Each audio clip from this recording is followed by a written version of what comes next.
Here we go. It's showtime, folks!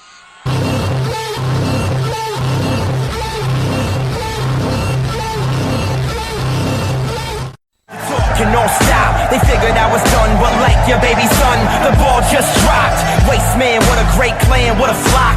Kick through your door, why the fuck should I knock? I understand now why rappers say they back. I was gone for a second, y'all don't know how to act. Like Ben Affleck, I'm that cat that brings real rap back. Baseball cap flat on my eyebrows, and it's my mic, and it's my crowd, my time, fuck 'em, my town. Underrated, no, or unknown, I'm a 6th-round pick, Tom Brady with the palms. Out of Michigan, just like he was, in between the nerds and the wannabe thugs. All the backpackers with the Kanye cuts. Fuck a gay fish, shark time, eat lunch. I was right, your peeps were so wrong. Your team is overhyped, your leader must be LeBron. I'm a different species, completely. We deceased these preteens and he-she's. Yup, but that's enough on your eventual death. People wonder if potential is left. Now let me second your guess. All connections like a neck and a chest. With potential like Ovechkin, step in your neck. While I shoot the wrister right over your shoulder. Another winter colder, and I'm the Ray Liotta. Good fella learning from the older soldier. Hey, what's up, everyone? And welcome to episode number 8 of the Wrestling Supershow Podcast. I'm your host, Joey Roberts, and as always, I've got the man who got Coco Beware into the WWE Hall of Fame, James Tingstrom. And we are the self-proclaimed tag team champions of the podcast universe. James, how are you doing today? Doing a lot better than Adam Rose. Very true. Very true. And Connor. But we can get into that later. Who? Yeah, exactly. But I guess before we get into anything, last week we started the episode with our little tribute to Balls Mahoney and Blackjack Mulligan because they passed away. And this week we found out on Wednesday night that Chyna had passed away.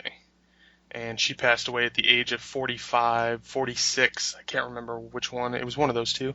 But yeah, she was the first woman to win the Intercontinental Championship. She was the first woman entrant into the Royal Rumble. Yeah, as of right now, I haven't really read anything about cause of death, but yeah. I think we can all speculate on what the cause was. I think off air I suggested it might be somas or some other form of pill, because she being from that era where everybody was doing pills. Hey, you know, we'll see, but it's not looking like anything other than self-inflicted at this point. Yeah. Yeah, I mean, who knows? I mean, you said that they speculate that she may have already been gone for up to a day prior to being found. Yeah. Whenever they found her, the cops and everyone there, they said that she had already been dead, or they said it looked like she had already been dead for over a day before anyone had found her. Either natural causes or self-inflicted. You usually don't die alone like that at the hands of somebody else and then not get found for a day. Yeah. And not have evidence that something did happen, But yeah, they said that there wasn't a suicide note or anything, so that's why they kind of ruled that out at first, but I mean, who knows? When I say self-inflicted, I'm not talking suicide. I'm just saying no. Took something and then had a reaction, or like it wasn't a purposeful act. I would say. No. Yeah, I get what you're saying. But yeah, I did read that they said there was no suicide note or anything like that, so that's why they kind of ruled that out first. But yeah, I guess we want to send condolences to her friends and family if they ever get around to hearing this.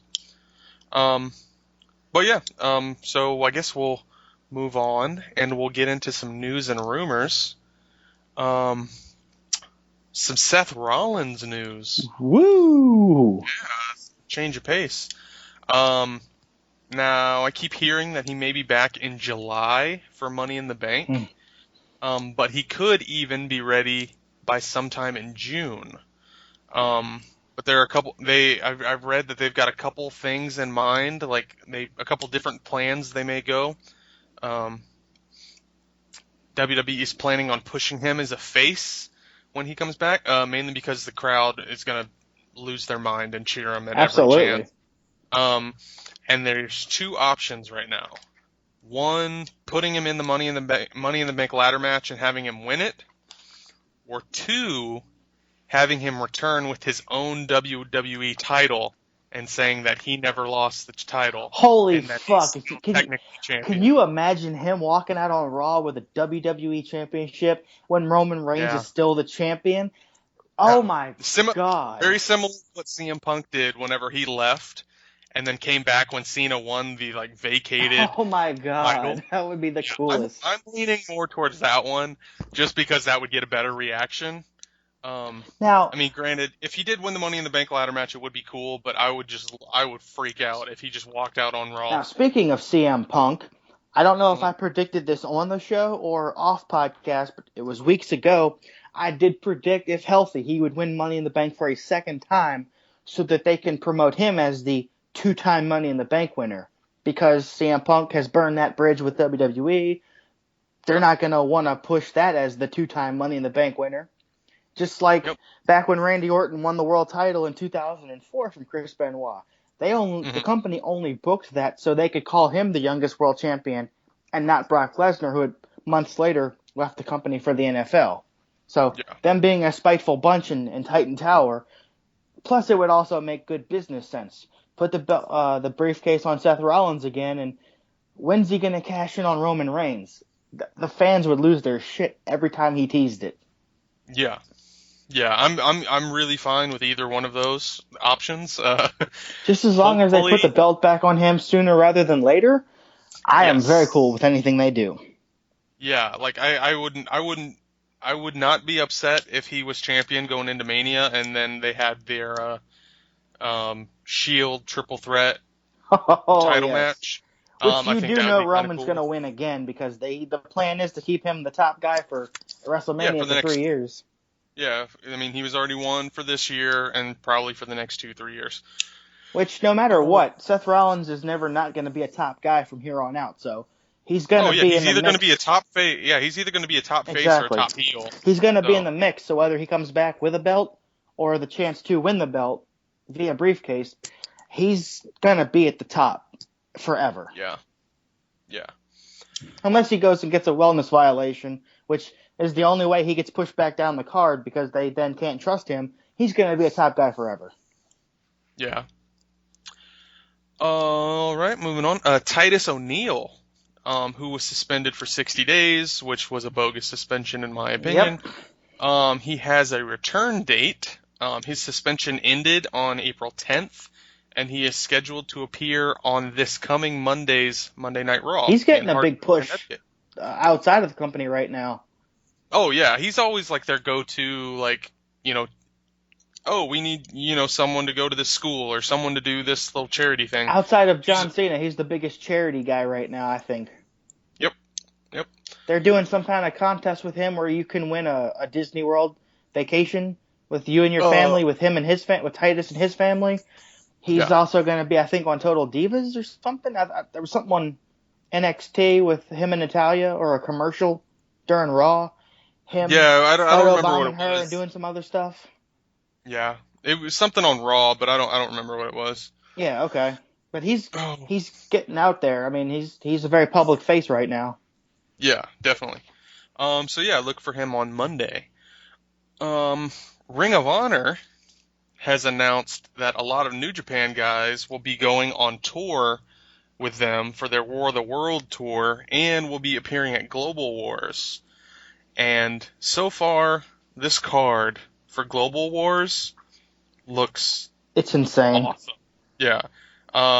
First off, they've announced the guys that will be going on tour with them is the, IWGP heavyweight champion Naito, Ishii, Jushin Thunder Liger, Okada, Gedo, Kushida, Tanahashi.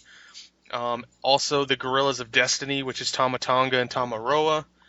But the card for Global Wars that they've announced is the first match they announced was Okada and Moose versus Tanahashi and Michael Elgin. Yeah. The Addiction versus Cheeseburger and Jushin Thunder Liger. Jushin Thunder Liger. Yeah. Bobby Fish versus Tomohiro Ishii for the TV title. I got to imagine Bobby Fish is winning that. Yeah, that's what I'm thinking too. Briscoes versus War Machine for the tag titles. Which I had earlier thought they would hold off until Best in the World for that, but maybe they put the belts on the Briscoes now. Maybe they have some kind of screwy finish and they hold off again until June, but I can't. That's going to be a good match. Yeah. The Bullet Club, which consists of Tama Tonga and Tamaroa and the Young Bucks versus Motor City Machine Guns, Matt Sydal, and Kushida. Mm-hmm. That'll be a spot fest galore. Super kick. Yeah. And also, Jay Lethal will be defending his world title against Colt Cabana. Oh my God, please Colt Cabana win that belt. Oh, please win that belt. Yes. I'm hoping he does because I think that'd be cool. And see, this is why I'm bummed that they're showing old stuff from February in their TV slot on Ring of Honor. I want to see the Colt Cabana stuff with Jay Lethal from, Supercard weekend. I want to see the TV that they're filming now. I want to see current stuff. Yeah. Please, Colt Cabana, win that belt. Yeah, I think that'd be cool. These next two kind of go hand in hand. Whenever I first started writing down the notes, my first point I wrote down, and then later in the week, the second thing that I wrote down. The first thing I wrote down, it's being reported that WWE is considering either Samoa Joe or Finn Balor for a call-up sometime this summer. Let's see how the second point plays out. I'll keep going with the first one real quick. According to Daily Wrestling News, the current storyline involving Styles, Gallows, and Anderson is going to lead to a call-up of Finn Balor. It is said that regardless of how he debuts, he's going to be getting a crazy push immediately. Thank Christ. It's been 2 years. Get him on the main roster already. Yeah. The rumor is that Balor will be rivaling Roman Reigns for the title at some point later this year. Oh, Jesus Christ. SummerSlam. I'm excited for this when it happens. I think he should have been called up a while ago. But I understand why they kept him down for so long. Which brings me to my next point. On Thursday night, at an NXT house show, Samoa Joe defeated Finn Balor to become the new NXT champion. Which was not a televised or taping at all. It was not. So let me ask you this. An unaired house show. I don't mean to interrupt, but let me ask you this. The Oh, TV they're showing the last 2 weeks was filmed the day after the TakeOver special. Whatever they showed next week has already been announced. Was that also filmed during WrestleMania weekend?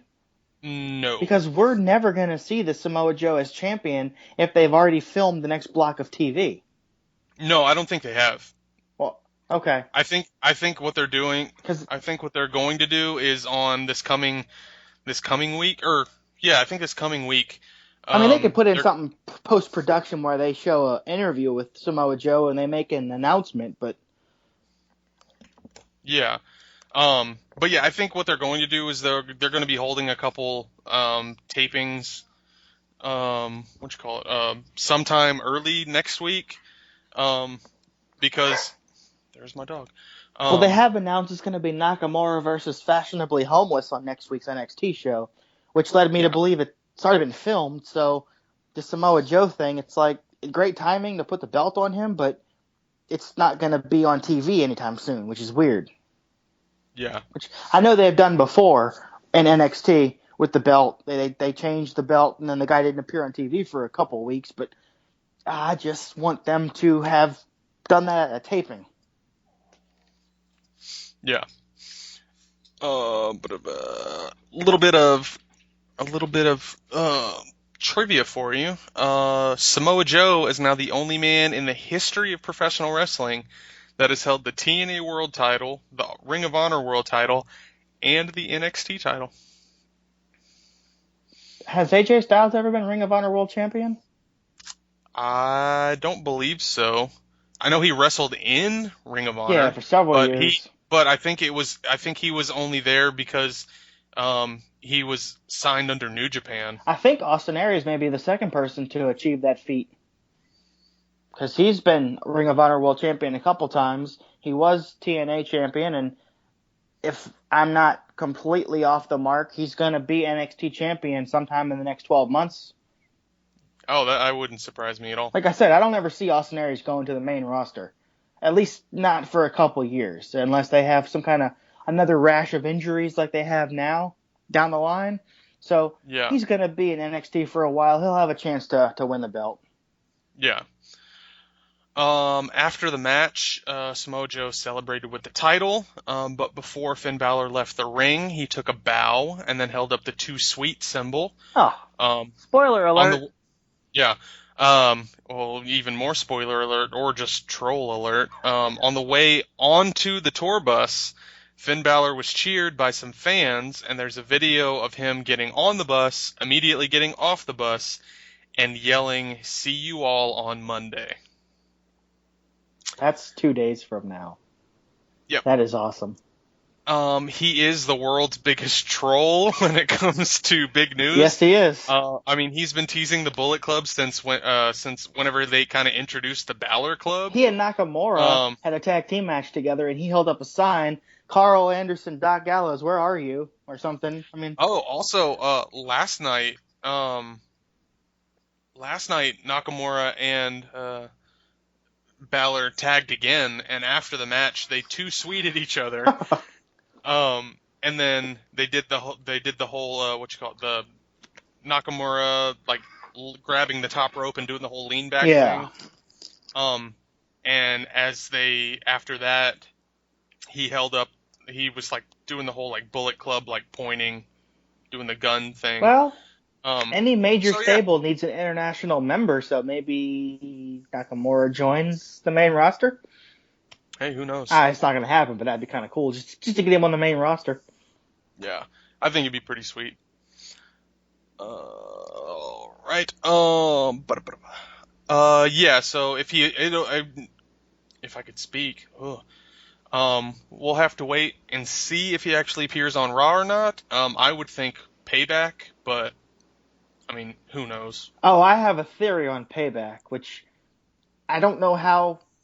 Like with this whole Finn Balor thing, I don't know how he would factor into my scenario, but we'll talk it out when we get to our Raw segment. Yeah. All right. I've only got two more quick little news rumors. No Ricochet Global Cruiserweight news. What's going on? Yeah, I know. I mean, I can mention something if you want me to. Let's make up a rumor. Well, we don't even have to make it up. Lucha Underground offered Ricochet a shit ton of money to stay. So that makes me think that maybe his character, he was written off for season 3, potentially from what I've read online, but maybe it's an easy way for him to come back too. Let's be honest. He was murdered during the TV tapings for season 3, and he's going to be resurrected by Rey Mysterio at some kind of weird voodoo seance. Hey, it wouldn't surprise me at all. No, it would totally fit with that world of Lucha Underground, too. Oh, yeah, definitely. Triple H and Stephanie have been kept off WWE for the past couple weeks, and it's been glorious. Yep. But the plan is for Triple H to feud with Shane McMahon when he returns to the weekly programming. Let's stick the old guys on SmackDown and just so nobody can see that. Yeah. I know Triple H is wrestling on the European tour right now. Yeah. There was a really cool video of Sami Zayn giving him the suck it sign during the Paris show. Yeah, it was Triple H and Kevin Owens against Sami Zayn and Dean Ambrose. Yep. Right, and for my last little bit of news, and it involves TNA. This is not good. You know how bad it's getting there? Let me guess. They really couldn't pay their rent. The building they were in was formerly owned by, when Dixie Carter was the company she had before TNA, and they are moving into a basement where they film do their TV editing, correct? Well, that is true. I keep reading online that there's a lot of knockouts that are just leaving. Oh yeah, Like Velvet Sky I left. don't, Velvet Sky. Is that the one who's married to Bubba Ray? I was just gonna say, if she's still in a relationship with Bubba Ray, but I keep wanting to call him Bully Ray. If she's still in a relationship, she could be popping up on WWE TV here real soon. Yep, The wouldn't surprise me. female member of the Dudley Boys, like the new Stacy Keibler. Yeah, I could see it. But yeah, that's not the worst part. Oh God. I saw you tweet about it. Mike Bennett. Oh yes, Mike Bennett is. I just saw a video. I don't know what the fuck's going on because I don't watch TNA. He's a beat former member. Crap out of Earl Hebner, and I'm like, this is Jeff Jarrett and WCW all over again. Yep, former member of the Kingdom in Ring of Honor with Matt Taven and Adam Cole is now wrestling Earl Hebner on TNA tapings. A shirtless Earl Hebner, by the way. Yeah, this is not a joke. The company is, but this is not. Yes, this is very sad. This man wrestled Lance Storm, and that match put him on the map 4 years ago, but he seems to be reduced to wrestling very, very geriatric referees. Yeah, I saw Meltzer tweet about it, and I was just like, yeah. Who, by the way, it doesn't surprise on me. A side note, I found out recently that Earl Hebner and his son Brian were let go from WWE because they were selling merchandise out of the trunk of their car. Oh. Official merchandise. That's what I heard, which doesn't surprise me. Yeah. For some reason.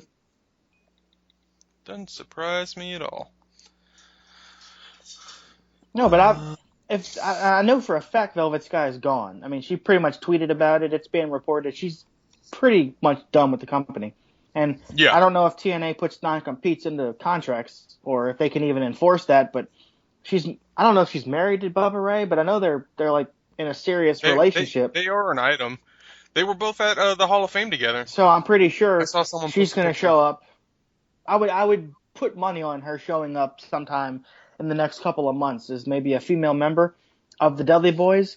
If, in fact, they bring up Carmella to be a part of Cass and Enzo, that would kind of be a cool 6-man mixed tag type match. But because why not have another Dudley Boys Cass and Enzo match? Yeah, why not? It would freshen up the feud a little bit. Yeah. Also, I just remembered, I didn't write it down, but I just remembered this.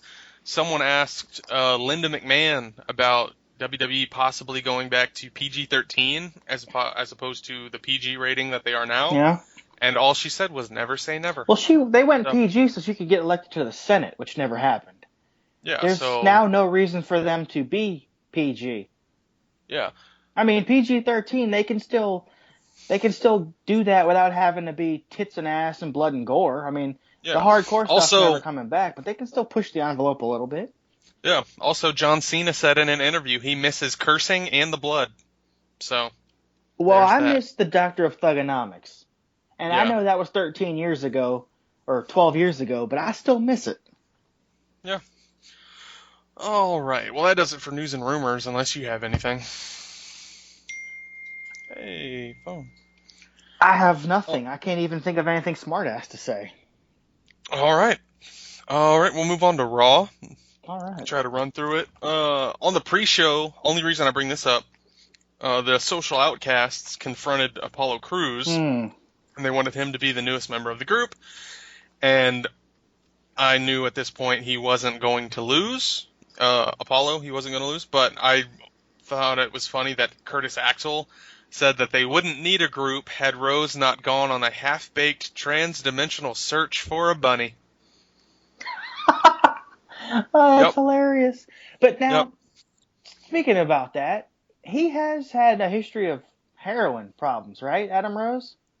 I don't know. Because he wrote some blog or something that mentioned that his doctor and him were surprised that he did pop on the drug test, that whatever he was tested positive for, they had a prescription for, or it was under a doctor's care, and WWE made the mistake made a mistake by suspending him, that having a battle with heroin is not an easy thing, or he alluded to something that he's taking that was for a previous addiction to something.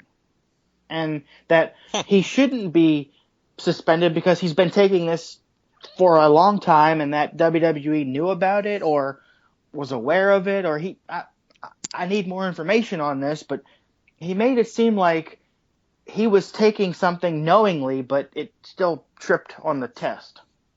Yeah. But it was prescribed by a doctor, so I don't know what's going on there. Yeah. Who knows? But yeah, I only brought it up because I thought it was funny that they were making a joke out of it. That's kind of funny though. But yeah, Raw opened with Dean Ambrose and the Ambrose Asylum and special guest returning Shane McMahon. Why is Shane McMahon still in charge? Because fuck you, that's why. That's everything that I can deal with a Dean Ambrose traveling comedy hour. He was cutting some pretty good one-liners too. Yeah, exactly. I mean, his Braun Strowman swimming in the river. If this had been Triple H or Stephanie making these, or even John Cena making these jokes, I'd have been like, because fuck you, that's why. This isn't funny. But Dean Ambrose making the same jokes, I'm gonna go ahead and say, you know what? I'm gonna go ahead and buy this wholesale. This is funny stuff. Yeah, I prefer that over the highlight reel. And this 20-minute talking segment was brought to you by Not the Authority, because it was entertaining. Yep, very true. But yeah, Owens interrupted and talked trash about Sami Zayn, so Sami Zayn came out to confront Kevin Owens. Then Jericho came out to join the party, and this whole thing was a way for Shane to set up a couple matches for Payback, and Zayn will be taking on Owens, and Ambrose will be taking on Jericho. I like how when Owens was coming out, he said something about, you say this is a new era? Well, I think it's the same shit, different day. There's the Authority trying to hold down the number one superstar, me. Basically comparing himself to Stone Cold Steve Austin from the Attitude Era. Yep, very true. And we've seen new eras before and quote unquote sea changes, but this kind of does feel like there's a tide turning here. Yeah, like even if there is Vince, still sitting in the back, it doesn't feel like Vince is sitting in the back. Now, I'm not gonna go ahead and jump in with both feet until we see this long term. But no John Cena, no Randy Orton, and none of your traditional attitude / I guess ruthless aggression guys on the show. No Kane, no Big Show, no. Yet the show is still entertaining. I'm kind of feeling like this new crop of guys, this quote unquote new generation, I really like it. Yeah. Most of these guys are mid-30s, which back in the day you used to not get over until your mid-30s because you had to kind of pay your dues. But this new crop of guys we're seeing getting pushed, holy crap, I am so much enjoying this. Which I've heard that a lot of these recent NXT call-ups were Vince McMahon, Cass and Enzo were, they should have been called up a while ago. Yeah, that was long overdue. But Vince McMahon, I read somewhere that Vince McMahon wanted Apollo Crews on the main roster. He wanted Baron Corbin on the main roster. He wanted the Vaudevillains on the main roster. So seeing those guys, and hearing that it was Vince McMahon who, wanted them, I was like, okay, well, that's kind of cool. But at the same time, it's like, now what are you going to do with them? He's got to see the money in a lot of these guys. Corbin, I could see him being a top heel. As long as he goes out and continues to destroy guys like he did on Raw this week to kind of build himself up, like he did when he first debuted on NXT. It was a bunch of squash matches to establish himself. And then he started having longer matches and getting into storylines with guys. He needs that to get over. Apollo Crews finally had a video package to kind of let you know a little bit about him. That's going to help him get over because now he has a personality. Now he has a character. He's not just a muscled up guy wrestling on Raw every week. First match was Sami Zayn versus Chris Jericho, which they announced during the commercial break on Facebook, which makes no sense whatsoever. Yeah, because who's using Facebook? Yeah. Why the hell would you announce it on Facebook and not on TV? Or your app that you love to push. Yeah, exactly. But yeah, Jericho defeated Sami Zayn with the Code Breaker. Where? Then Mauro Ranallo, who's on Raw as the backstage interviewer, which, hey, you know what? Before that, I was trying to read my notes here. The best part of the match was when Sammy landed that DDT where he dives through the ropes on the outside. Yes. He landed it and then started slapping the announce table. Michael Cole got scared shitless. The only reason I say that was my favorite part is because it knocked out Michael Cole's audio, and it was just Saxton and JBL for the rest of the match. Oh. Yeah, I guess 2 crappy announcers are better than 3. Yeah. But yeah, Mauro Ranallo was backstage on Raw, and it was only because he was interviewing AJ Styles, who introduced Anderson and Gallows, and then AJ politely asked if he could just have the spotlight, and Mauro obliged, gave him the mic and walked away with a smile on his face. But yeah, the reason Mauro was doing the backstage interviews is because Renee Young, like her visa, like her paperwork or whatever, like was like the WWE like didn't update her paperwork or anything, so she basically was like stuck in the States. Well, too bad for her. She can suck it because Mauro Ranallo is better than her. Oh yeah. I mean, like, granted, I still prefer Renee Young over guys, like Rich Brennan and the NXT people. Renee Young is better to look at, but Mauro Ranallo is better quality and content. Yeah, I would like, I would love for him to be doing commentary, but I have a picture storyline where Mauro Ranallo poisons Michael Cole and takes his spot. Oh, there we go. But yeah, and as soon as he introduced Gallows and Anderson, AJ did, they had their little bromance hug, and they were like, "Oh, remember those?" Like Gallows was like, "Let's go have a chat because I have to get some of those hazy details from our last night in Roppongi." I was like, yeah. "Oh, there goes that Roppongi thing again." Yeah. But then I immediately thought to myself, as soon as they're hugging it out and two-sweeting each other, I'm like, yep, Anderson and Gallows are definitely going to side with Roman Reigns at Payback. Don't say that. All right. Next thing was Enzo and Cass versus the Dudleys in the tag team tournament match. Enzo said that him and Cass are like A-cups because they're real, whether you like them or not. Oh my God, I love these two. Yeah. How you doing?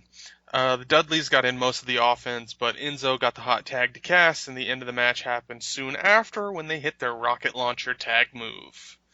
Which, it's not the greatest tag team finisher, but it's basically a frog splash from a little bit higher, so I can buy it. Yeah. Byron Saxton said that Cass and Enzo beating the Dudleys was like the Red Sox beating the Yankees.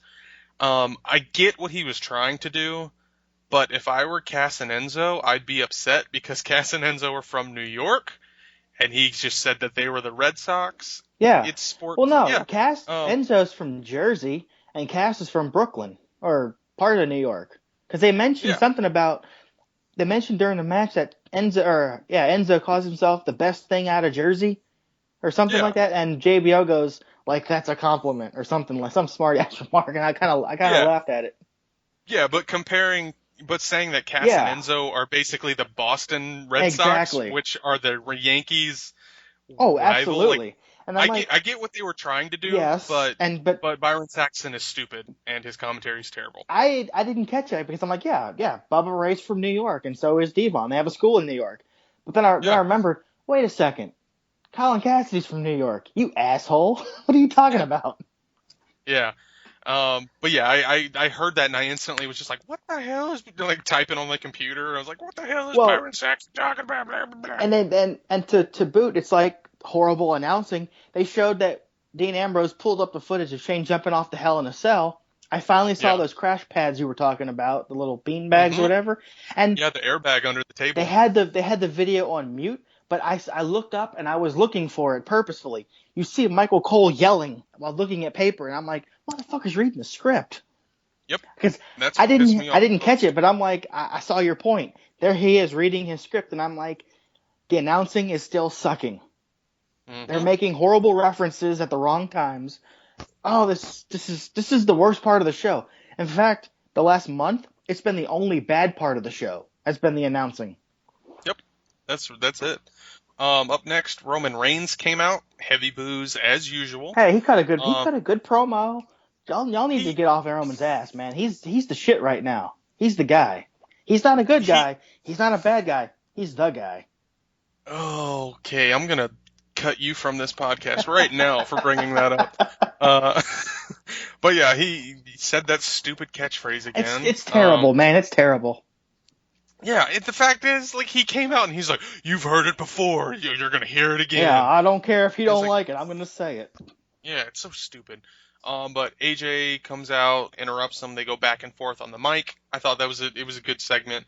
But yeah, AJ leaves, and then Roman Reigns is attacked by Anderson and Gallows. Interesting you bring that up. Yeah. But yeah, after this... Because it was weird. AJ's on the stage cracking a half smile. Like, he wasn't, like, appalled by it. He looked more shocked than anything. But but then he kind of had that, like, weirdly approving half smile. So, I don't know what his intentions are. Like it really kind of makes you think, where is he on this whole thing? Is he supporting it? Is he not against them? Maybe we'll find out on Monday because or on Payback. Later in the show, he approached Roman Reigns and was like, "Hey, bro, I'm sorry. I didn't know that was going to happen." And Roman was like, "What the hell do you mean? They attacked my cousins, now they attack me, and you don't know what's going on?" Yeah, Reigns didn't believe it, and he said something along the lines of like, "Oh, bring your entire, bring everyone, bring all your friends. I don't care. It's one versus all." Which is stupid because that's a Vince McMahon line that Vince was using towards him for the Royal Rumble. Yeah. And now he's like, "Oh, I'm gonna take this too." After that little backstage, I'm like, okay, Anderson and Gallows are definitely gonna side with Roman Reigns now. But then the whole Finn Balor being called up this week, that kind of throws a wrench into my whole scenario. Well, how does he fit into this? Maybe does he side with Roman Reigns as well? I mean, and then they all turn on him later? I don't know. I'm hoping. Are we running a long con here to get the belt on Finn Balor? Oh, I would love it. Because Anderson and Gallows, they side with Roman Reigns, keep the belt on him. Finn Balor then debuts as part of the Bullet Club with Roman Reigns instead of AJ Styles, and then like a month or two, they all turn on Roman Reigns, and then that leads to a SummerSlam match between Finn Balor and Roman Reigns for the belt. Seth Rollins wins Money in the Bank in June, keeps that in his back pocket. Maybe Survivor Series, maybe Royal Rumble, we get a Finn Balor, Seth Rollins title match. Seth Rollins wins the belt, then WrestleMania, you have your Shield triple threat, Roman wins the belt for a fourth time. There you go, I just booked the next 10 months of TV. It's easy, people. It's easy. Yeah, come on. Yeah, I think I read somewhere on Taz, his podcast, that he thinks that Gallows and Anderson are going to cost AJ the match, and Balor will show up at some point around this time, probably at Payback, and then AJ is going to side with Reigns, which I don't want that to happen. That's a hell of a Roman Empire. The Bullet Club and Roman Reigns. That's a hell of a Roman Empire.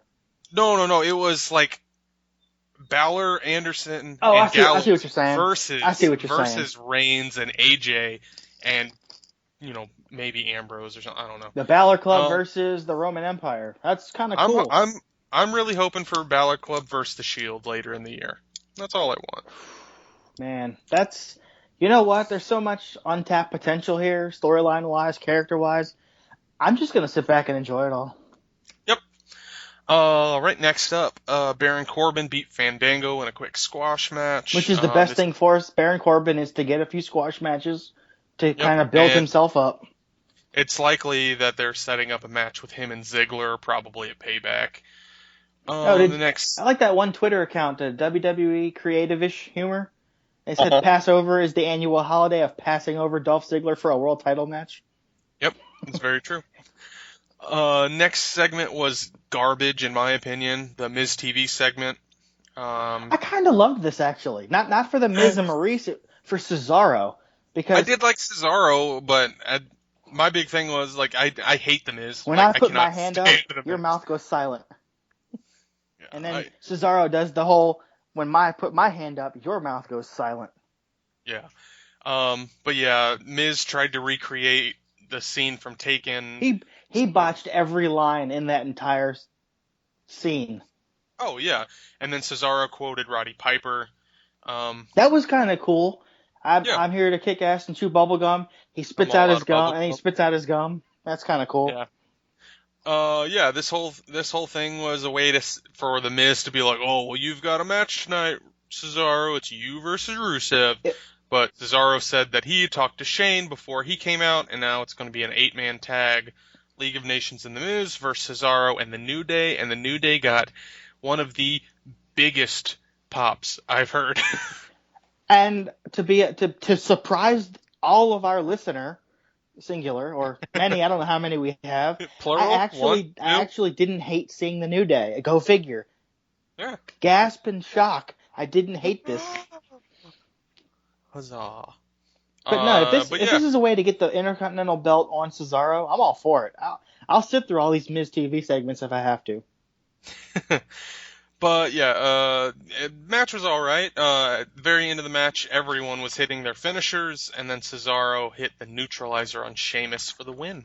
Cesaro turned into a star in my eyes during that promo with the Miz. He hit his lines. He sounded good. He talked well. Like he's finally feeling comfortable cutting long promos. Yeah. This guy's gonna be they're hopefully gonna push him. Yeah. And hopefully he's the guy to beat Brock Lesnar at WrestleMania next year. Yep. That would be kind of cool.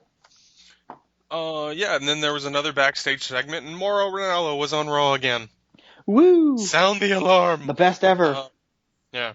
There's a backstage segment with Charlotte. She says that she's the champ. Blah, blah, blah. Look at Mauro. Who are you, Dr. Phil? Yeah. Interrupted by Natalya and said that Shane has granted her a rematch. And Charlotte said that she has nothing to be afraid of. But then Natalya said she's going to have Bret Hart in her corner at Payback. Which I guess makes sense because Bret Hart's always in her corner. But where is Jim Neidhart? Where's her real father? This is just rehashing NXT. Charlotte versus Natalya for the NXT title. Ric Flair is in Charlotte's corner. Bret Hart is in Natalya's corner. This happened 2 years ago. Yeah, but it didn't suck then, and it's probably not going to suck now. Yeah, I agree. Just like the whole Sami Zayn, Kevin Owens thing. It's never ever sucked before. Nope. It will never suck going forward. Yep. But yeah, I wrote that down too. I'm like, why is Bret always in her corner? I'm sure Anvil is watching this at home just pissed off. And from what I can understand, he's cleaned up himself. He's sober. He's acting semi-sane these days. Yeah, I mean, I don't watch the show, but from like the commercials that they show and everything, like he's on Total Divas. Oh, really? Yeah, like okay. like he shows up every now and then. He's not like a main character. Yeah. I didn't even know he made the sporadic appearances on the show. I just figured he was persona non grata because of his drunken rampages and DUIs and just erratic behavior he's exhibited over the past few years. Yeah. Up next was another 8-person tag match. This was the second 8-person tag match in a row. Only this one was Natalya, Becky Lynch, Paige, and who was the fourth one? I don't know why I didn't write Wait, say it again? It was Natalya, Paige, Becky Lynch. Sasha Banks. I don't know why I wrote down Becky Lynch twice. Versus Charlotte, Summer Rae, Tamina, and Naomi. Natalya won with the sharpshooter on Charlotte. The end. Yeah, not a bad match, not a great match. Yeah. It was just a decent eight women tag team match. And you know what? Going with my whole the new era kind of new generation, since they started calling them women, I'm taking them more seriously. Like just mentally, I'm viewing them differently. Like an 8 diva tag match I would completely fast forward through the whole thing. Yeah, it would be a bathroom break. An 8 woman tag team match, I only fast forwarded through half of it. Oh, well, look at you. So we're getting better. Improvements. Yes. Up next was, surprisingly, a squash match. It was the Vaudevillains versus the Usos. Oh, my God. The Vaudevillains this match was like good. 2.5, 3 minutes long. But yeah, Vaudevillains won with the Whirling Dervish. And they are moving on to face Cass and Enzo. I told you last week, Vaudeville was around when Vince McMahon was a child, so he's totally going to put these guys over. And they're going to win the tag team title. tournament. I tell you, they're going to win that. Oh yeah, I wouldn't be surprised if the Dudleys cost Cass and Enzo the match. That's the only setting reason, up a that's feud. the only reason why they're going to win, because the Dudleys will get involved at Payback.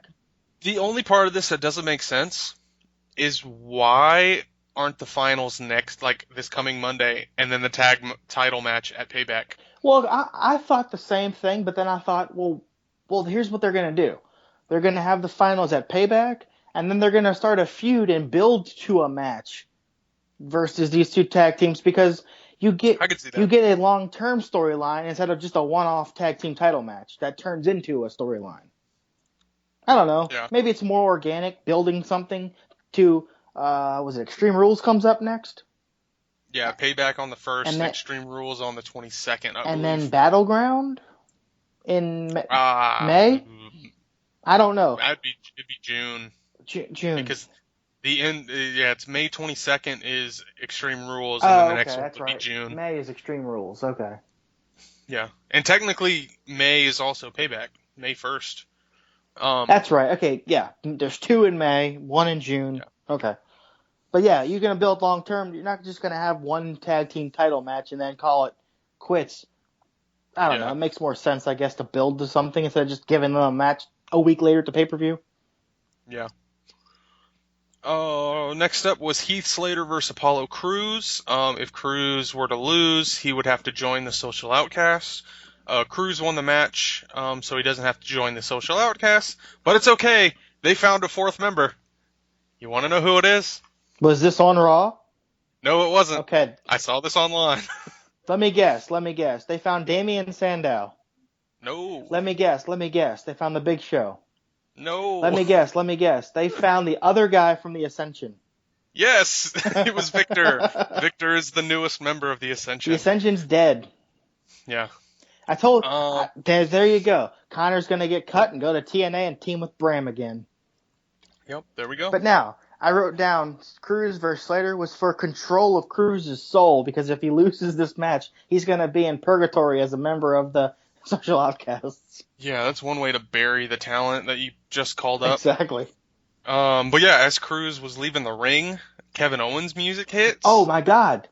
Yeah, They had I thought a weird stare down as they were walking past each other. Yeah, I don't know if this was a subtle hint at something that they were setting up further down the road, and if this was, I am totally down for this. Abso-freaking-lutely. It gives Kevin Owens a something to do that means something, and it elevates Apollo Crews. Yeah, it gives Cruz a big name to go up against. But yeah, he came down because he was in the main event against Dean Ambrose. This was a really good match. At one point, Owens was on the ground on the outside of the ring, and he was selling some sort of injury. I didn't see what it was. I looked away. But while he was laying down, he could hear Michael Cole doing commentary, and he just yelled, "Shut up, Cole!" I thought that was so funny. Owens did a spinning vertical suplex off the top rope, which looked really nice. He landed a frog splash off the apron at one point, which he needs to keep doing these high flying moves, but yeah. Which I'm starting to see some validity in his whole. It's the authority figure trying to screw over the number one star in the company. Even though he's not the number one star in the company, he's not anywhere near the top right now. He's kind of in the middle, but he cuts good promos. He has good matches. If they ever wanted to push him as a top guy or a top heel or elevate him for a short time, why not? He can totally carry himself. Yeah, he's definitely that upper mid card to like lower main tier. Like he's definitely upper mid card, but like you were saying, if he wants to go for the WWE title, sure, go for it. I'm all for that. Yeah, he's like self-persecuted. Like he's not really being persecuted by anybody except himself. Yeah. Like he's just totally fabricating all of this stuff, which makes it even more of a heel move. It's like, dude, you're totally not being persecuted. Like Shane McMahon canceled the highlight reel to introduce the Ambrose Asylum. Mm-hmm. He didn't bar you from the building because you were shooting your mouth off. He barred you from the building because you promised to screw over somebody else. It's like, I like this whole like self-diluted kind of he's making something out of nothing, and it's making him even more of a heel. I love it. Yeah, I do too. But yeah, in this match, Ambrose ended up winning when he hit the Dirty Deeds on Owens. And as Ambrose was starting to kind of celebrate, Jericho attacked him from behind and hit him with the Codebreaker. Only thing I have to say about this is Jericho really needs to invest in a shirt. Yeah, because that whole It bugs me that he just comes out in a vest and a scarf. 40 years old dressing like that is not cool. He's dressing like a 47-year-old George Michael. Yeah. But yeah, this was the third week in a row that Raw has been good. I mean, there's no Authority, no Big Show, no Ryback. I mean, yes. I'm digging it. Let's just go ahead and accept this until we get the Authority back in a month. Then we're all going to look back at this as the golden era of Raw. Yeah, exactly. But yeah, that does it for Raw. Next up is Ring of Honor. We'll just scream through this one. Yeah, this was recorded 2 months ago. Yeah, this was the first show from Korakuen Hall that was filmed in February. This was part of the Honor Rising event that took place. Matt Sydal and Jushin Thunder Liger defeated Dalton Castle and Taguchi. Sydal landed the Shooting Star Press and pinned Castle. Delirious defeated Gato with the Crucifix roll-up pin. Which, the one thing that I take out of this, they were introducing the match earlier in the show, and Mr. Wrestling 3 said, Delirious versus Gato. One speaks gibberish, the other is delirious. And then in the main event, Tomohiro Ishii defeated Roderick Strong to become the new Ring of Honor television champion. Yay. But yeah, this one took place in February, so you already knew this information. Next up, Lucha Underground. The opening segment was with Phoenix, Drago, and Aerostar in Dario Cueto's office, and he eventually got to the point and said that Phoenix will be teaming with PJ Black and Jack Evans, and Aerostar will take on Drago with an Aztec medallion on the line. Aerostar totally wiped out trying to do some kind of springboard move during their match. It looked way rough. Like, it wasn't a planned botch. He legitimately fell off the top rope. Yeah. At one point in this match, Aerostar did a dive to the outside in front of a guy with a beard and a fro, and Matt Stryker yelled, "Bob Ross's littlest son loved it. Happy little trees for everyone." Yep. But yeah, towards the end of the match was when it really started to pick up, and Aerostar hit a springboard code breaker and then did a springboard splash for the win. Awesome. Yep. So he now possesses an Aztec medallion. Next up is a segment with Johnny Mundo working out and talking to Taya. Did you catch his one comment when he said, "I'm not just a man"? I'm not just a man. I'm the man. I'm the man. Yeah, I did like, catch that. This was totally. This could have been post production after Roman Reigns started his thing, but this was probably filmed last year. Yeah, I thought you were going to talk about the line where he said he was going to take Cage to Slamtown. I am. Okay. Johnny Mundo keeps talking about taking other guys to Slamtown. This madness has to stop. Yeah, this is not a positive image for you, Johnny. Yeah. But he will be in a Gift of the Gods medallion match against Cage in a steel cage next week. Early contender for match of the week, people. I'm just going to tell you right now. That's going to be your Lucha main event. Yep. Up next was Jack Evans, PJ Black, and Phoenix. They defeated the Disciples of Death to advance in the Trios tournament. Okay, now the Disciples of Death are dead. That one guy ripped out the hearts of the other two guys. 2 of the 3 Disciples of Death are dead. I thought they died. There's still 1. I thought they died a month ago when Muertes killed them. I guess not, but Yeah, that's what I thought too. But he pulled out their hearts this week. Like that, and I had enough. This was too much for me, even me. I had to fast forward through the segment at one point because I'm like, okay, I understand snapping a guy's spine. I understand killing a guy, but ripping out hearts and doing all this weird, that's too much for me. I had to skip it. Yeah. It was a little too crazy for me. Yeah. There's a lot of high flying in this match, which I liked. Also, I love Jack Evans. I didn't get to watch any of season 1, other than what YouTube put on their page. But I realized he's basically Lucha Underground's version of Kevin Owens. Kinda, yeah. But more athletic. There was that one segment where he was like crouched on the ring post. And he's like, "Get me out of here! Get me out of here!" And like PJ Black tags him or whatever. Yeah.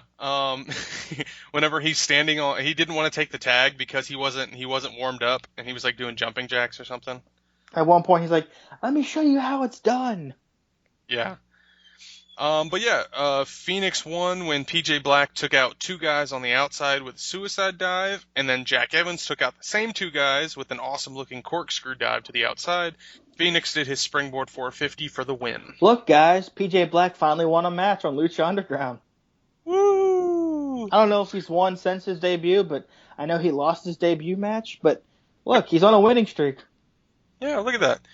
Up next is Dario Cueto in his office with Angelico, Ivelisse, and Son of Havoc. He says that they are in the tournament, and the winners of the tournament will be the champions, which of course pissed them off. Yeah, I thought this was to determine a number 1 contender. No, sir. This is for the championship. Yeah, and he says that they get a bye all the way to the finals, and next week, I'm going to say this is going to be match of the week for me next week. It's going to be a 4-team elimination match. So next week, it's going to be Son of Havoc, Ivelisse, and Angelico versus Phoenix, Jack Evans, and PJ Black versus Rey Mysterio, Prince Puma, and Dragon Azteca Jr. versus The Crew and Joey Ryan. For the titles? For the titles. This was a shitty tournament. This literally lasted 3 weeks. Yeah, but I'm excited for what is going to be happening next week. So who wins that match? The Undercover Cops, who were told to win the titles? The team of Rey Mysterio, Prince Puma, and the other guy? The champions, who are the current champions? Or the third team? I would love to see Phoenix, Jack Evans, and PJ Black win it. Mainly because I kind of remember something that happens at Ultima Lucha. Yeah. So, I won't say anything. Now, moving on. The segment where the police lieutenant was looking at the pictures of the missing people, which... Yeah, Alberto Del Rio. Alberto Del Rio, Hernandez, Big Rick. I'm like, yeah, Big Rick. They aren't missing. They're wrestling for other companies now. Yeah, exactly. Like, obviously you don't watch WWE, or else you'd be seeing Alberto Del Rio at least twice a week. Exactly. But yeah, after that segment where Dario Cueto told them that, it was the Katrina and the Disciples of Death in the locker room, and the purple putty member of the Power Rangers ripped out parts of the other 2 putty members, and that's how the segment ended. Now, are they really dead this time, or is she going to resurrect them once again? To make a point. You tell me. You know more about it than I do. Well, I assumed that Mil Muertes murdered all 3 of them in the locker room 2 months ago. And then they just showed up on TV the next week. So I'm assuming she used the stone to resurrect them. I guess that was to make a point, quit fucking up. Because you kind of dropped the ball when you lost the trios titles. But them losing this match, I'm thinking, well, maybe she was making an example out of them again. But there's one still alive. So I don't know what's going on here. Yeah. But yeah. And then after this was the main event. It was Matanza versus Mil Muertes for the title, and it ended in a no contest. They went face first through the roof of Dario's office. Yep.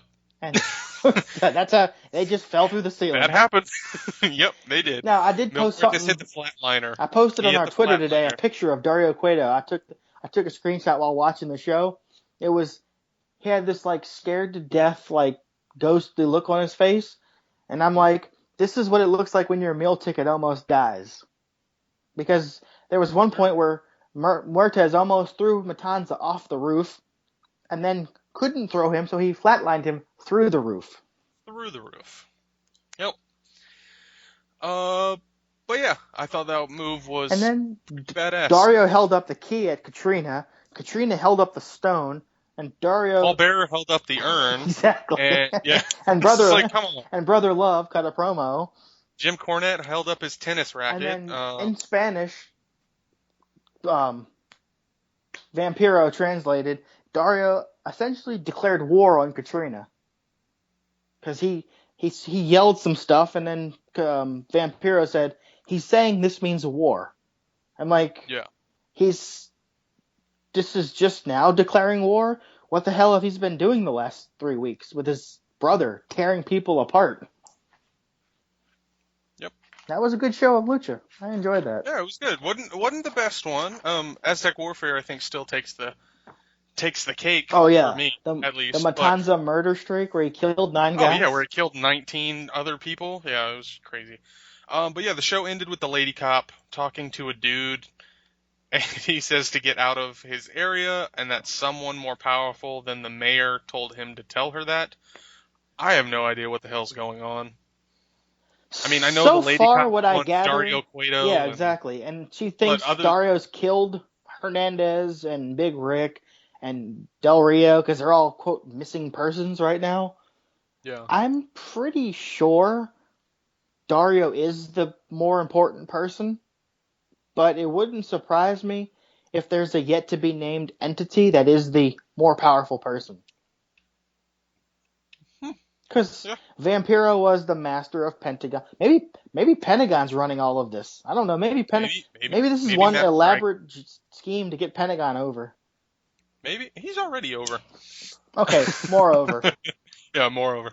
But yeah, next week is going to be Johnny Mundo versus Cage in a steel cage, and the 4-team elimination tag team match for the trios titles. That's going to be next week. Good it's show. Going to be a badass show. Hell to the yeah. All right, moving on to NXT. American Alpha defeated Cass and Enzo. This was Cass and Enzo's final NXT match since they're now on the main roster. Hey. No way, Jose. Versus some guy from Germany.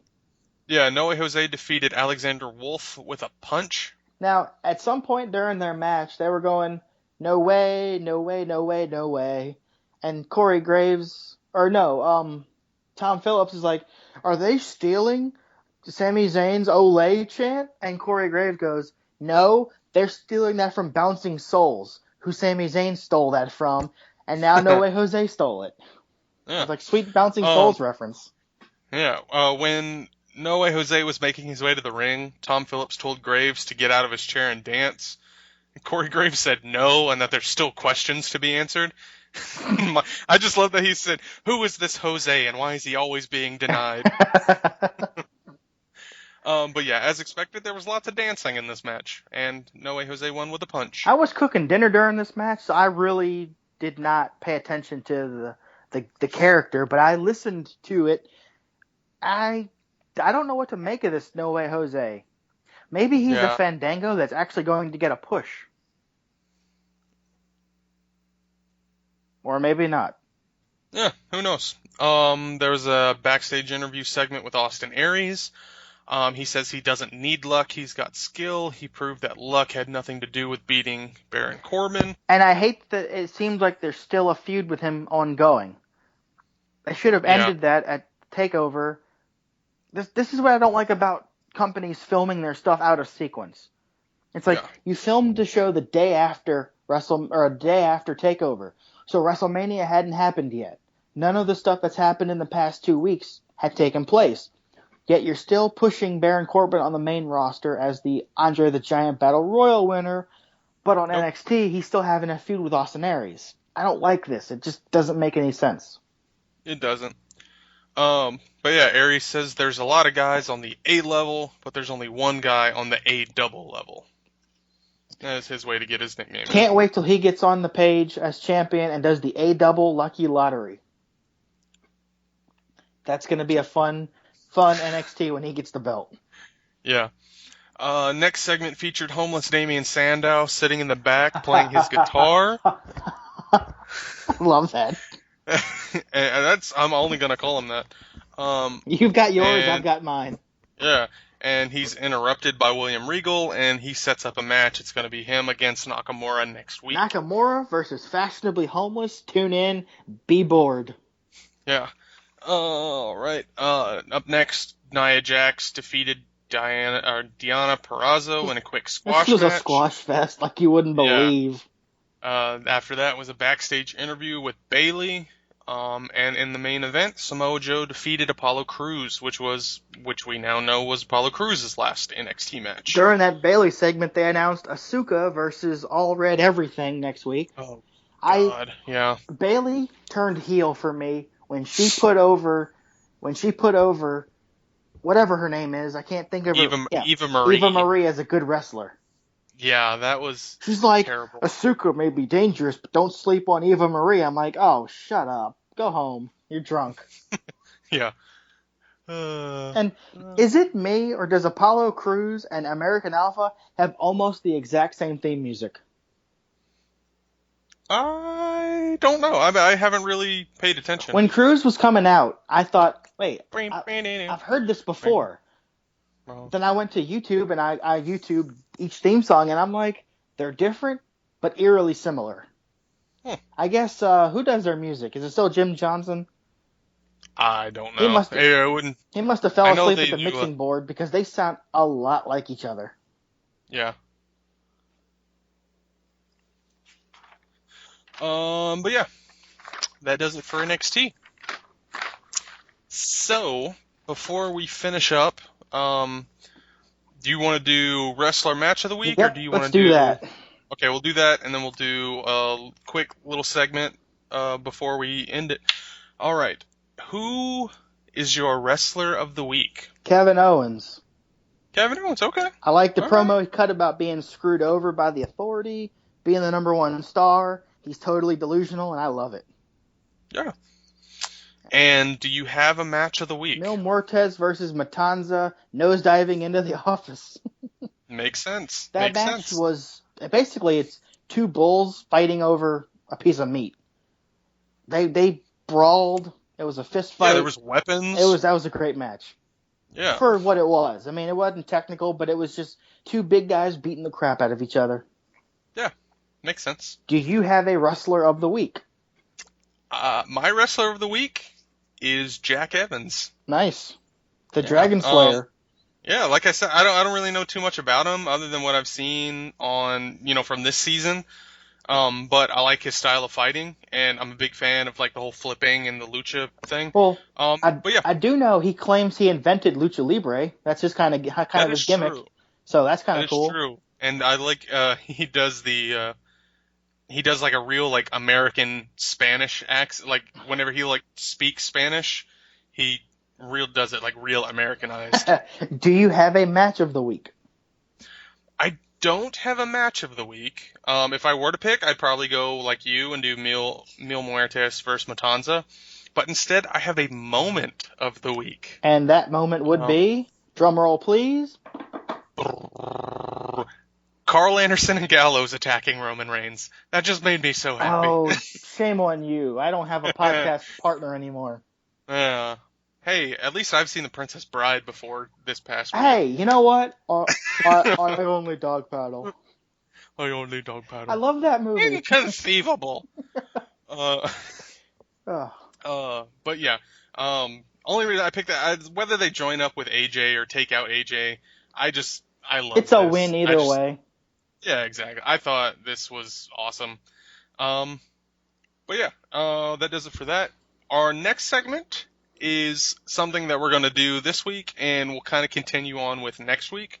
I got a text from my cousin asking if we could do a segment where we each choose like our top 5 wrestling entrance themes, like our favorites, and then our least favorite, like our top 3 least favorite. Oh, and then like we're doing entrance themes? Well, I mean, what were you? I was doing entrances. I completely botched the segment. Oh, you. Well, I'm going to have to really pull this one out. Okay, well, I'll say mine first, Okay. and then give you some time to think of it. But we're just going to do our top 3 favorites right now. Give us some time to kind of elaborate more next week.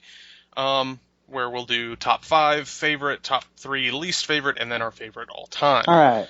But for me, my top 3, and this was just kind of, I know my top 2 for sure, but my number 3 was kind of like, I was kind of debating on. Like, I was like, maybe Seth Rollins, because I like that one, and then I was like, oh, maybe Kevin Owens, but I really like that one. But my third one is Kenny Omega and the Bullet Club. Entrance theme, correct? Yes. I do like their entrance, too, with, Omega and his broom, but I do like the theme. We're talking about the Bullet Club theme, right? Yeah. Okay. Yeah, like the one that they use over in Japan. Yeah, that's pretty. I dig that one. Yeah. For me, number 2, Sami Zayn. Just because it makes me happy. And then my number 1, Shinsuke Nakamura. Clarify, sir. New Japan or WWE? I'll go WWE, Okay. mainly because I haven't really heard, I do like his New Japan one, but I don't remember it that much. I'd need to go back and listen to it. Because I think I've only heard it, once or twice. Because I've only seen, I haven't really watched, I've seen, tons and tons and tons of highlights of Nakamura and, a couple matches here and there. But those really don't have... You still there? Yeah, we're okay. I lost you for a second. Sorry. Oh, we're good. We're good. It's still, I think it's still recording. Okay, we're good. Yeah. But yeah, what are your top 3, if you can think of them? If not, we can wait until next week. Go ahead and burn a few minutes. Give me. I got 2 of 3. Let me just think about this for a second. You burn a few minutes. Okay. Let me think. Yeah, I'm trying to think of some other ones that I really do like. I liked it whenever the Shield used the Shield music. But now that Roman Reigns has it, it just pisses me off. Dean Ambrose's is okay. Trying to think. I like Cass and Enzo. Theirs is good, but I like the whole interactive part. So, their entire entrance I do like. Let me think. I'm trying to think of what else. Ring of Honor, I like Dalton Castles. Adam Cole. Young Bucks. So yeah. It's quite a few out there. Moose. Even though all of his just say Moose. Yeah, that's a pretty good one. Okay, I'm pretty sure I've got my list narrowed down. Alright. Okay. Since I completely went ahead and did entrances and not entrance theme songs. Well, if you want to say your entrances, you can do that one too. I'm going to do that too. Okay, go for it. First, I'm going to do the theme songs. Okay, First one that stuck out was the original NWO theme song. That was just gritty and badass. I kind of like that. Yeah. Nakamura from New Japan. All right. I do really like his WWE NXT one, but New Japan is just the best. Yeah. And then for number 3, it's a 3-way tie, really. I mean, I really can't pick a third one on such short notice, literally short notice. Yeah, exactly. I like Jeff Jarrett's Chosen One from WCW. All right. I like Sting's Crow theme when he was doing the black and white face paint. And then the Randy Orton theme song that he had when he was the Legend Killer. Hey, yeah, nothing I you can say. really dig that one. And then that would be 3A and 3B. Yeah. Okay, since I originally screwed the segment up and went with entrances, I had it down to one-off entrances and then regular entrances. I like the one-off of HBK entering at WrestleMania 12 where he came down on the zip line. Where he zip-lined, of course. John Cena entering in the Ford Mustang at Ford Field at WrestleMania 23 was pretty cool. Oh, yeah, when he, drove through the glass. Kind of took forever to get there, but then he finally drove through the glass. But the regular entrances, obviously Goldberg with his police escort. Yeah. Which was cool, even though, are you protecting him or his opponent? I don't know. That was kind of odd. Yeah. Usually a police escort protects the person they're escorting, but Goldberg, being the badass he was, did need protection from anybody. Any Undertaker entrance from any of his character incarnations because he just has the coolest entrance ever. Yeah. Especially with the Druids, post American Badass. Yeah. And then Sandman from ECW, where Enter Sandman from Metallica starts blasting over the sound system, chugs a beer, smashes it over his face, chugs a beer, and smashes that one over his face, and he's already bleeding before he gets to the ring. Yeah, I do like that one. Okay, so I guess next week we'll do least favorite entrance themes. Yep. And if you want, we can do, our favorite of all time, too. Well, I can do favorite entrance theme of all time next week. I can do that. All right. Well, I guess do you have anything else you want to talk about before we end it? Okay. What did you have planned that I completely misinterpreted? Because I go ahead and change the segment on you. I don't know. I've got nothing I want to mention. No. No, that was it. I just didn't know if you wanted to say anything else before we end it. Today is Saturday, April 23rd, and by my math, we have 13 days until Civil War. Correct? Yeah. All right. Yeah, I believe so. Woo! Yeah, Can't wait for that. 13. Oh, everything I've heard is just. I don't want to hear any more until I see it because. No. Like non-spoilery. Oh, like yeah, everything I've seen, everything I've heard, like non-spoilery. Like I watched a 45-minute video online of a guy. It was Kevin Smith. He has a podcast called Fat Man on Batman. It's really funny, but they talk about just everything, comic books in general. And there's one where they posted the video online of them talking. His co-host, Mark Bernardin, went to the world premiere and saw Civil War. Oh, man. And he said, he's like, I'm not going to spoil anything. I'm not going to spoil anything. But he said, he was asked by Kevin Smith, where does it rank in your Marvel, like, all time? Like, where does it rank in your, which one's your favorite? And he said, hands down, this is by far the best Marvel movie they've ever made. It's awesome. Yeah, that just makes me happy. I just got done watching this week's episode of Agents of S.H.I.E.L.D. this week, and I gotta say, I cannot wait for the Inhumans movie in 3 years. This is such a... I don't know if they're even going to make it anymore. What? I read something online. I don't know if it's true. It's all just rumors or whatever, but I read something online saying that Disney or someone removed it from the movie slate. Oh, no. So I don't know if that just means that they just took it off for now and going to redo it, later. Oh, Jesus Christ. But yeah. Although are you caught up? Or you're still a couple episodes behind? I'm still a few episodes behind. I'm not going to spoil anything, but the next 4 episodes are all just basically Inhuman madness, I guess, would be the best way to put it. I did think waiting 3 years after they've already introduced the Inhumans in season 2 and they've basically taken the center of attention, it'd be a little too long to hold off on. Like, because what are you going to do for another 3 years on this show if this is all about Inhumans now? What's your next enemy or your next mission or whatever? But seeing where they've gone, I'm like, I really want to see this Inhumans movie because I guess they've kind of revealed the Inhuman leader, or they've hinted at it, or however they've gone about it. I'm like, this is very intriguing. I cannot wait for this. But if they're taking it off the docket, I'm very disappointed.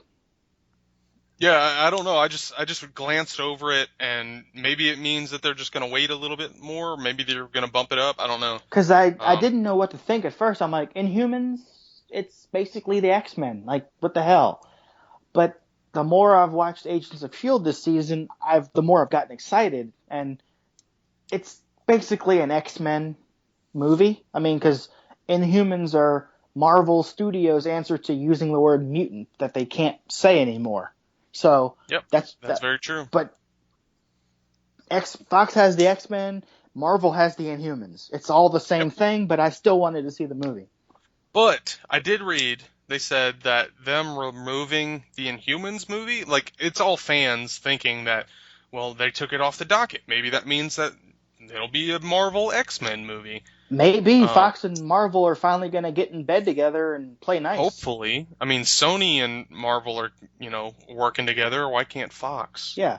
You get your shit together, Fox. Yeah, Come fuck on. you, Fox. You can own the rights, but we want to use the word mutant, goddammit. Yeah, It's come on. It's like a bad custody battle over a bad child. Yeah. It's like nobody wants it, but we both have to have it. All right. Well, yeah. Anything else? I'm good. All right. Well, if you want to follow us on Twitter, follow us at JJ Wrestling at JJ Wrestling Show. Go like our Facebook page, Joey and James Wrestling Super Show. Follow us on Instagram at JJ Wrestling Super Show. We do upload to iTunes and Podbean, and we also upload to YouTube. You can find our channel on there. It's JandJ Wrestling Super Show. That's JandJ. So please rate, review, subscribe, share, tweet, favorite, like, whatever you want to do. Just share it in every way that you can. We appreciate it greatly. Where can they find you on social media, James? They can find me at James Tingstrom on the tweets. On the tweet machine? Go ahead and go to our YouTube page and leave us as many hateful comments as you can. Go to our email and send us as many bad reviews as you can. We love those. And if you're listening via iTunes, give us a 4-star rating. Because that gives us room for improvement. We don't want 3-star. We don't want 5-star. We want 4-star. Yeah, gives us something to work towards. Exactly. Yeah, subscribe. We want subscribers. We want to automatically be on your iPhone, just like iTunes automatically gave us that really bad U2 album 2 years ago. Exactly. We want to be the Bono of your phone. But we're going to be less humanitarian about it. Yes, exactly. If you want to follow me on Twitter, you can find me at SpaceJamIsMyJam. Please follow us on there.